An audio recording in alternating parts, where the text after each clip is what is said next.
Corona ने भारत ही नहीं बल्कि दुनिया भर की अर्थव्यवस्था को गहरा झटका दिया है। भारत की हालत इस मामले में बाकी देशों से कहीं ज्यादा खराब है। अर्थव्यवस्था को पटरी पर लाने के प्रयास में लगे रिजर्व बैंक यानी आरबीआई के गवर्नर शक्तिकांत दास ने जीडीपी को लेकर एक बड़ा बयान दिया है। उन्होंने कहा है कि देश की जीडीपी पर कोरोना का असर है, लेकिन उम्मीद है कि इकोनॉमी जल्द रफ्तार पकड़ लेगी।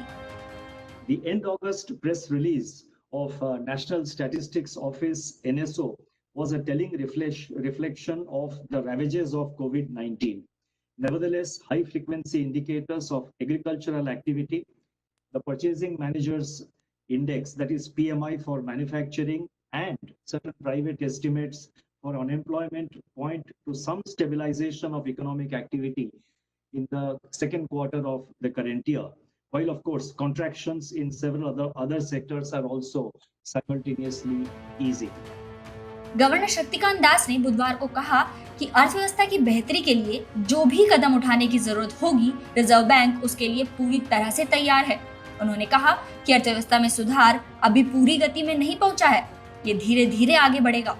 आरबीआई गवर्नर ने कहा कि जीडीपी के आंकड़ों से अर्थव्यवस्था पर कोविड-19 के प्रकोप का संकेत मिलता है। कोविड-19 के बाद अर्थव्यवस्था में तेजी आने की उम्मीद है।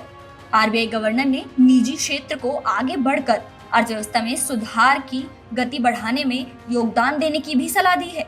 गवर्नर ने निजी क्षेत्र को अनुसंधान, खाद्य प्रसंस्करण और पर्यटन क्षेत्र में महत्वपूर्ण भूमिका निभाने के लिए कहा है। उन्होंने कहा कि पर्यटन क्षेत्र में बहुत संभावनाएं हैं और निजी क्षेत्र को इसका फायदा उठाना चाहिए।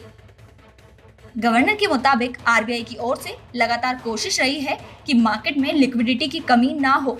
इसके साथ ही आरबीआई ने सरकार को कम दरों पर नकदी देने में भी काफी मदद की है। Despite substantial increase in the borrowing program of the government, you can see that the persistently large surplus liquidity conditions which the Reserve Bank has ensured has facilitated non-disruptive mobilization of resources at the lowest borrowing costs in a decade.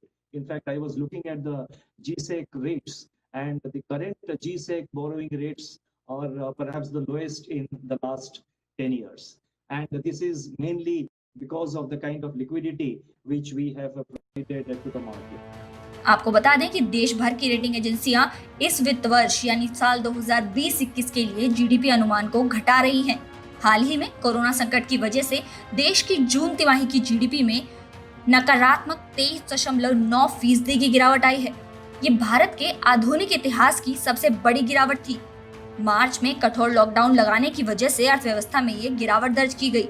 Corona की वजह से वैश्विक economy में भी अब तक की सबसे बड़ी गिरावट दर्ज की गई है।